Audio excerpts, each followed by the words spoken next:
Olá pessoal, sou a professora Marcela Proença e estou aqui de volta para a gente continuar estudando remuneração e salário. Nessa aula a gente vai estudar os elementos caracterizadores do salário, ou seja, elementos essenciais que caracterizam o salário. O primeiro deles é a habitualidade. A gente já estudou que o contrato de emprego ele é um contrato de trato sucessivo, ele se prolonga no tempo. Inclusive, os contratos por prazo determinado, que as partes sabem o termo inicial e o termo final, são verdadeiras exceções no direito do trabalho, porque a regra é que os contratos são firmados por prazo indeterminado. Então, como ele é como a relação empregatícia ela é de trato sucessivo, e uma das características da relação de emprego é a onerosidade, que está relacionada ao salário, a gente pode dizer que a habitualidade é um requisito do salário, é um requisito caracterizador do salário. Tanto é que quando a gente estudar mais na frente, para que uma verba ela tenha natureza salarial, é preciso que ela seja paga com a habitualidade. Outra característica é a periodicidade. Então, as partes elas podem estabelecer a periodicidade que o salário será pago. Se vai ser mensal, se vai ser semanal, se vai ser quinzenal ou se vai ser mensal.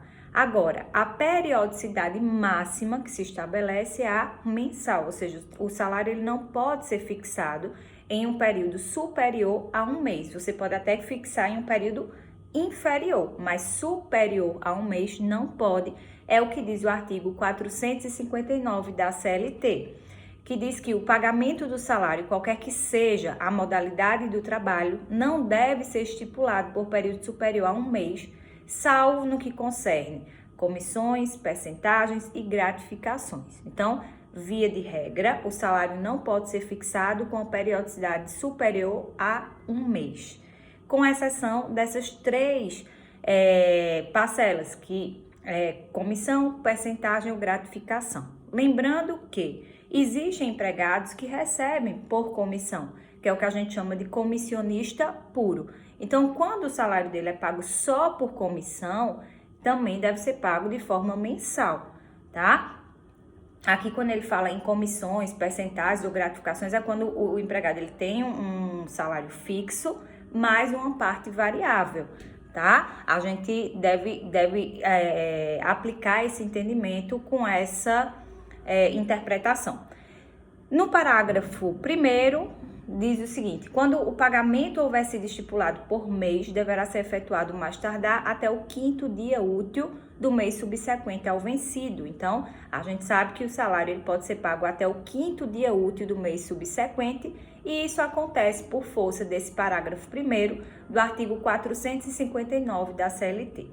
Outra característica é que o salário ele é quantificável. O empregado ele precisa saber quanto ele vai receber ao final, daquela periodicidade, seja semanal, quinzenal ou mensal.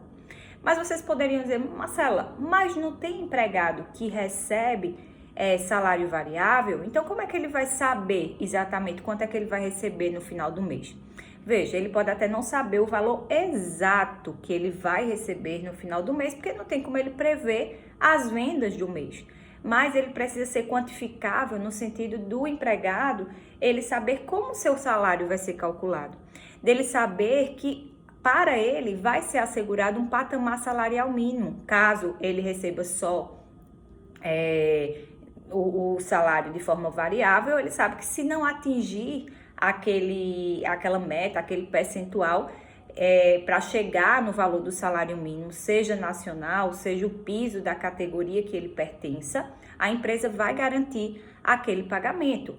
Ele pode não saber o valor exato das vendas, mas ele tem que saber qual vai ser a base de cálculo do salário dele, qual o percentual da gratificação, da comissão. Então, quando a gente fala de quantificável, a gente está se referindo que precisa ter padrões objetivos para que o empregado saiba não necessariamente o valor exato que ele vai receber no final dessa periodicidade, mas ele saiba como o seu salário vai ser calculado e que se assegure esse mínimo que eu falei para vocês.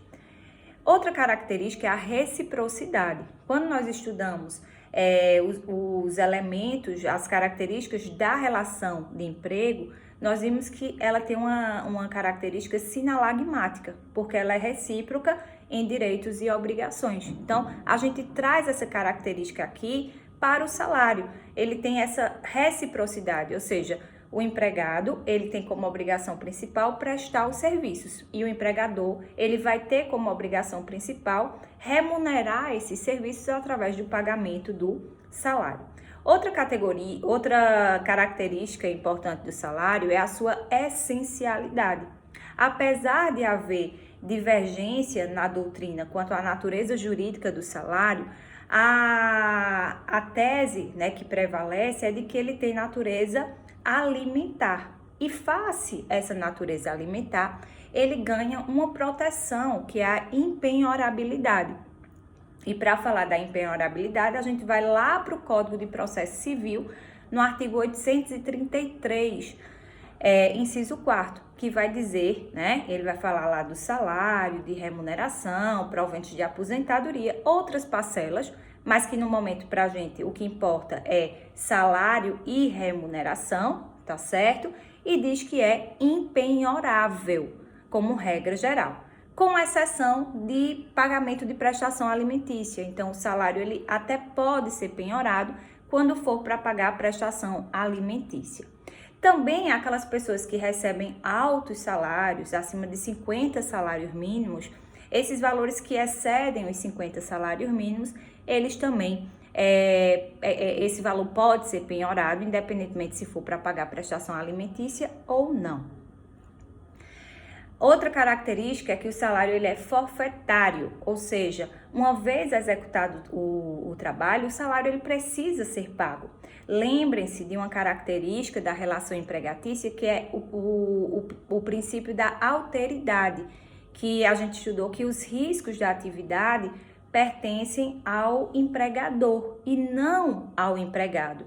Né? Então, o empregado ele pode até participar dos lucros da empresa, mas ele não pode, né, participar dos prejuízos. O pagamento do salário ele não pode estar atrelado ao sucesso ou insucesso daquele empreendimento do empregador. Tá? Então, essa é mais uma característica do salário. Outra característica é a sua indisponibilidade. Então, o salário ele não pode ser objeto de renúncia nem de transação por parte do empregado. Ele tem essa proteção constitucional. E, por fim, a irredutibilidade. O salário ele não pode ser reduzido. Isso também é uma garantia constitucional que está no artigo 7º, inciso 6º da Constituição Federal, que traz como regra geral essa característica da irredutibilidade salarial, salvo por negociação coletiva. Então, é uma garantia, mas não é uma garantia absoluta, já que a própria Constituição permite a redução salarial diante de negociações coletivas. Então, fica aqui para a gente essas características, esses elementos caracterizadores do salário, como sendo habitualidade, periodicidade, quantificável, reciprocidade, essencialidade, forfetário, indisponibilidade e irredutibilidade. A gente fica por aqui e se vê na próxima aula.